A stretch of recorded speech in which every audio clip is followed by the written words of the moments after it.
سامان جمع کیا 3000 کا لشکر لے کر. ابو جہل تو مارا جا چکا تھا. اب ابو سفیان جو ہیں وہ چونکہ بعد میں ایمان لے آئے، ان کے نام کو تو ہم ادب کے ساتھ ہی لیں گے.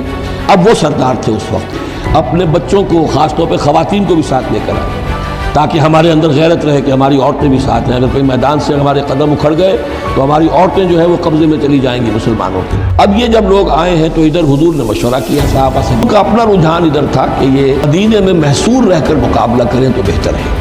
تو حضور نے ان کا لحاظ کرتے ہوئے آپ نے فیصلہ کر دیا ٹھیک ہے ہم میدان میں جائیں گے، کھل کر مقابلہ کریں گے. اس پر جب وہ مقابلے میں پہنچ گئے ہیں، آپ لے کر گئے تھے 1000 آدمی باہر.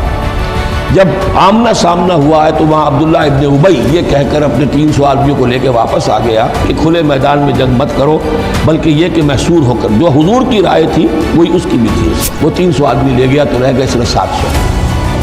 اس کے بعد اللہ نے وعدہ کیا ہوا تھا مدد کا، جنگ ہوئی، مدد آئی اور اللہ نے فتح دے دی. لیکن وہ ایک درا تھا مسلمانوں کی پشت پر پہاڑ میں.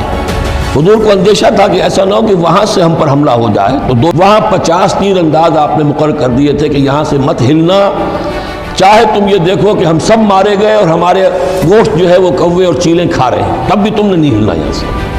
لیکن جب مسلمانوں کو فتح ہو گئی وہاں اختلاف ہو گیا کہ حضور اب چل کے مال غنیمت جمع کرنے میں باقی تم لوگوں کا ساتھ دو. 35 چلے گئے، 15 رہ گئے. خالد ابن ولید گاہ نے دیکھ لیا کہ وہ درا خالی ہے، تو ادھر تو شکست ہو رہی ہے. وہ اپنا 100 گھوڑوں کا جتنا بھی گھوڑے تھے ان کا لے کر پورا کا پورا رسالہ، اور وہ پیچھے سے آ کر حملہ کیا اور وہ فتح شکست میں بدل گئی. 70 صحابہ شہید ہو گئے، حضور بھی زخمی ہو گئے، دندان مبارک شہید ہوئے. حضور نے لوگوں کو پکارا. پھر آپ نے یہ فیصلہ کیا کہ پہاڑ پر چڑھ کر اور وہاں پر اس وقت بچاؤ کر لیا جائے. تو تمام مسلمان پہاڑ پر چڑھ گئے.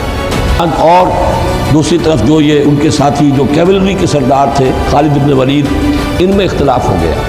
خالد ابن ولید کا کہنا یہ تھا کہ ان کا پیچھا کرو اور ختم کر کے ہی چلو، یہاں سے پہاڑ پر چڑھو.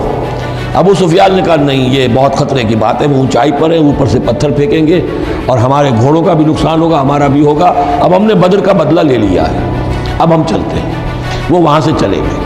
بہرحال یہ ہے پورا سلسلہ کہ جس کے اب واقعات اس میں آئیں گے، تو ایک سکیچ میں نے آپ کے سامنے رکھ دیا ہے.